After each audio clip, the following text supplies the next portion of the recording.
విషం లేని పావులైతే పర్వాలేదమ్మా, కాని ఇవన్నీ కాలకూట విషం నిండిన పావులు. ఇప్పటికీ ఆ పాము మిమ్మల్ని ఎన్నిసార్లు కాటువేసిందో.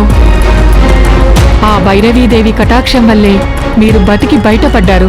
ఏంటి ఇద్దరు చర్చించుకుంటున్నారు?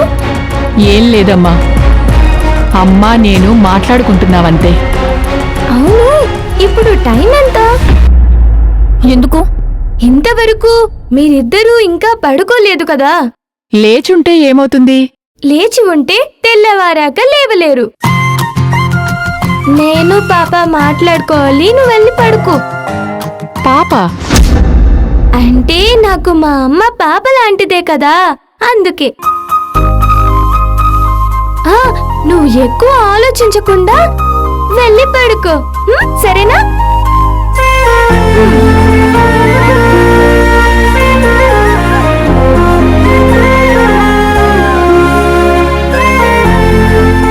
అమ్మా, విషయం నాకు అర్థమైంది.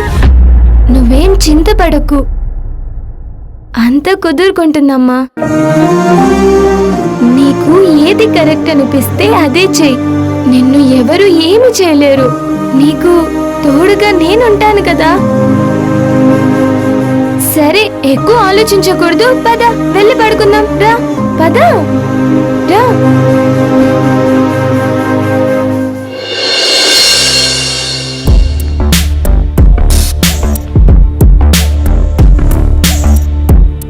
రాధిక, అమ్మా, ఏమైందమ్మా? ఏం కాలేదమ్మా, తెల్లారింది అంతే. రాత్రి పడుకునేసరికి లేట్ అయింది కదా, అందుకే బాగా నిద్ర పట్టేసింది.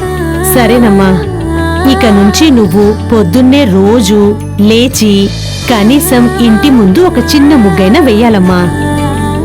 పూజ చేసి సాంబ్రాణి పొగ వెయ్యాలి. ఇవన్నీ చేస్తే అర్జున్కి నచ్చుతుందమ్మా. అర్జున్కి కాఫీ చేసి ఇవ్వడానికి కూడా ఈ ఇంట్లో ఎవ్వరూ లేరమ్మా.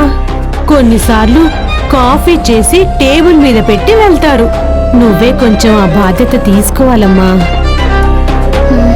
ఆ శివగామి లేవకముందే నువ్వు లేచి ఈ పనులన్నీ చేసి పెట్టాలి. సరేనమ్మా, అలాగే చేస్తాను. ఎవరన్నా ఏమైనా అంటే నాకు చెప్పమ్మా, నేను చూసుకుంటాను. వంటలు లక్ష్మమ్మ చూసుకుంటుంది కదా, నేను ఎలాగా కాఫీ చెయ్యాలి? అయ్యో, లక్ష్మమ్మే కాఫీ చెయ్యాలని ఏమీ లేదు కదా. మల్లిక వంట చేస్తుంది. దానికోసం నువ్వేదో పర్మిషన్ తీసుకోవాల్సిన పనేమీ లేదు.